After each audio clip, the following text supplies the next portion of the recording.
Hello viewers, আজকে এত সুন্দর বৃষ্টি পড়েছে, এত সুন্দর একটা আবহাওয়ায় আমি ঝটপট করে সন্ধ্যার নাস্তা বানিয়ে ফেলেছি।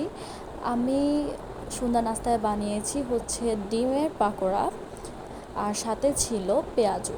তো ডিমের পাকোড়াটা আমি বেসনটা হচ্ছে যে আমি কাঁচামরিচ, তারপর পেঁয়াজ, ধনিয়া পাতা, তারপর রসুন এগুলো দিয়ে বেসনটা করেছি, সাথে ডিম সিদ্ধ করে সুন্দর মতো পাকোড়াটা ভেজেছি। আপনাদের যদি রেসিপি লাগে তাহলে আপনারা কমেন্ট বক্সে জানাবেন।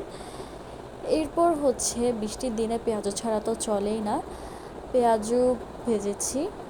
পেঁয়াজুর মধ্যে অবশ্য আমি একটা সিক্রেট মশলা দিয়েছি, সেটা হচ্ছে ম্যাজিক মশলা। আপনারা ম্যাজিক মশলা দিয়ে পেঁয়াজু বানিয়ে দেখবেন, এটা খেতে খুব মজা হয়। এই তো আমার ডিম পাকোড়া আর পেঁয়াজু রেডি। ডিম পাকোড়াটা খেতে এত ক্রিস্পি আর এত মজা হয়েছে, সস দিয়ে খেতে এটা খুবই মজা। আপনারা রেসিপিটা চাইলে আমাকে কমেন্ট করে জানাবেন, আমি আপনাদেরকে রেসিপি দিয়ে দিব। ধন্যবাদ।